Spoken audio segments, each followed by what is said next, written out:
সত্যি আমার ভাবতেও ঘৃণা হচ্ছে যে আমরা এমন এক রাজ্যে বসবাস করি যেখানে মেয়েরা বারবার রেপ হচ্ছে, বারবার খুন হচ্ছে, কিন্তু আমাদের রাজ্যের সরকার কিছুই করতে পারছে না। আরজিকর হসপিটালে যেই ঘটনাটা ঘটেছে তার একটা অডিও বেরিয়ে এসেছে, প্লিজ অডিওটাকে সবাই শোনো। এত কষ্ট হচ্ছে ভিতরে যে হসপিটালে বসে থাকতে পারছি না, আমাদের সব ডাক্তাররা সবাই খুব ডিস্টার্বড। আজকে তো ওপিডি বন্ধ রাখা হয়েছে। তোরা জানিস সমস্ত ঘটনা শুনলাম, যা যা মানে সত্যিকারের ঘটনা, যেটা আরজিকরের ভিতরের যে ডাক্তার তারা তাদের বন্ধু বান্ধব মারফত এটা ছড়িয়ে মানে এসছে আমাদের কাছে। অ্যাকচুয়ালি যেটা ঘটেছে সেটা হচ্ছে, আমি শুনে তো মানে বিশ্বাস করতেও নিজেকে কেমন লাগছে রে। প্রত্যেকটা আমাদের ওয়েস্ট বেঙ্গলের প্রত্যেকটা মেডিকেল কলেজে, বিশেষ করে কলকাতার সরকারি মেডিকেল কলেজগুলোর প্রিন্সিপালরা, ডিপার্টমেন্টাল হেডরা, প্রিন্সিপালরা বিশেষ করে, তারা পাশ করানোর জন্য স্টুডেন্টদের কাছে রীতিমতো টাকা নেয়। যেসব স্টুডেন্টরা, ইন্টার্নরা, পিজিটিরা যারা ভালো করে ক্লাস করে না বা থিসিস তারা জমা দেবে, পিজিতে তো থিসিস জমা দিতে হয়, তো যারা MBBS final year final pass করবে না সাপ্লি পাইয়ে দেবে, ইন্টার্নের কমপ্লিশন দেবে না, ইন্টার্ন হওয়ার পর কমপ্লিশন না দিলে তারা রেজিস্ট্রেশন নাম্বার পাবে না, এই সমস্ত ভয় দেখিয়ে টাকা পয়সা নেয়। সমস্ত জায়গাতেই এটা আছে। এর মধ্যে সব থেকে নিকৃষ্টের থেকেও নিকৃষ্টতম হচ্ছে সন্দীপ ঘোষ, প্রিন্সিপাল, যে তোর আমাদের কি বলে আরজিকর মেডিকেল কলেজে। সেখানে ভাব যে ওনার একটা বিশাল নেক্সাস ছিল, যাতে উনি বেশ কিছু ইন্টার্ন, হাউস স্টাফ এদেরকে দিয়ে ওই নেক্সাসটা চালাতেন। তারা ওখানে একটা সেক্স র্যাকেট চালাতো, তারা একটা ড্রাগ র্যাকেট চালাতো। ড্রাগ র্যাকেট মানে ওই যে ওটাতে বলেছে না, ড্রাগ মানে শুধু ওই হেরোইন আর ব্রাউন সুগারের ড্রাগ খাওয়া বা মদ খাওয়া নয়। ড্রাগ মানে হচ্ছে যে কম দামি, কম টাকায় যে ওষুধ পাওয়া যায়, যে ওষুধ, ওষুধ না জল ভগবান জানে, সেই ওষুধের মানে কোটি কোটি টাকায় যে টেন্ডার বেরোতো, সেই ওষুধ নিয়ে ওষুধ কোম্পানিগুলোর কাছ থেকে কোটি কোটি টাকা, সেই সমস্ত টাকার একটা বড় অংশ যেত পার্টি ফান্ডে, বুঝতেই পারছিস তাহলে। সেই জন্য পার্টির একদমই কাছের উনি, পার্টির মানে একদম খোদ মানে ওপর লেভেলের একদম আসল জায়গাকার কাছে। তো এবার উনি এই যে নেক্সাসটা চালাতেন, তাতে রীতিমতো কোন ইন্টার্নকে উনি পাশ করাবেন, কোন পিজিটেকে উনি থিসিস কমপ্লিট করাবেন, সেগুলো সব ভয় দেখিয়ে টাকা নিতেন। আর তার হয়ে কাজ করতো ওই ইন্টার্ন হাউস স্টাফের একটা পুরো বড় নেক্সাস।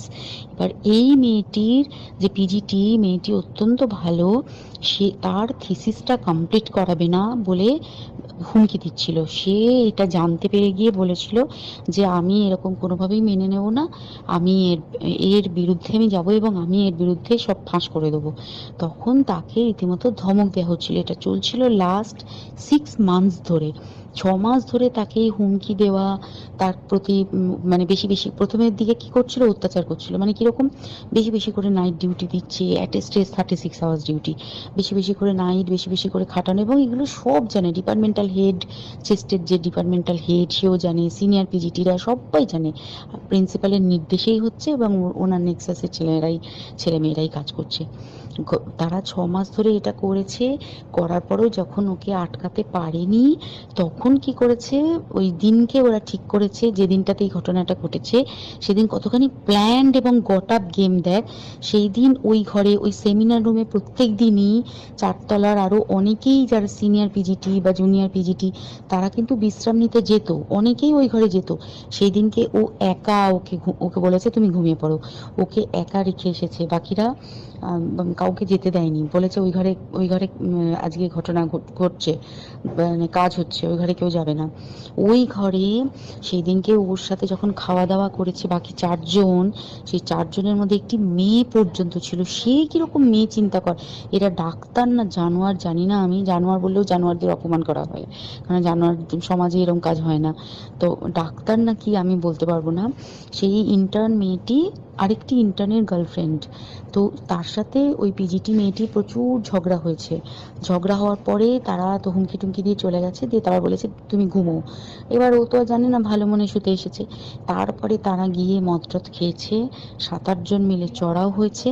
এবং তোরা জানিস যে প্রথমে তার হাত দুটোকে দুপাশে 2 জন ধরে রেখেছে, এবং সেই কাজে সেই মেয়েটিও সাহায্য করেছে, ইন্টার্ন মেয়েটি।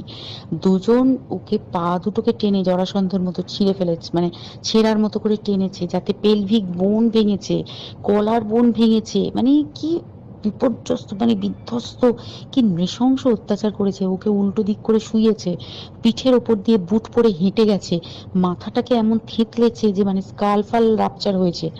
এই সমস্ত করার পরে শ্বাসরোধ করে তাকে মেরেছে। মেরে তারপরে আরো যেটা আরো ভয়ঙ্কর, যে একটা মৃত মানুষকে মিনিমাম ডিগনিটি দিতে জানে না, তারা নিচে এসে দেখেছে ওই সঞ্জয় তখন বসে মদ খাচ্ছিল অন্য আরো গ্রুপ ডি স্টাফদের সাথে। সঞ্জয় ছেলেটা হচ্ছে তার কাটা সঞ্জয় বলতো ওরা, ওকে বলে ফল গাই, মানে ওর একটু ওইসব আলুর দোষ আছে। ও যত্রতত্র যখন তখন প্রস্টিটিউট এলাকায় যায়। এবার দেখেছে যে একে দিয়ে যদি একটা রেপ করিয়ে দিতে পারি তাহলে ঘটনার মোড়টা অন্যদিকে ঘুরে যাবে। এইবার ওকে বলেছে, যা সেমিনার রুমে তোর জন্য রেখে এসেছি, যা তুই এবার গিয়ে কাজ করে দিয়ে আয়। ও এসে ওই ডেড বডি খেয়ে রেপ করেছে, যাতে তার ভ্যাজাইনাতে সিমেন্ট পাওয়া যায়।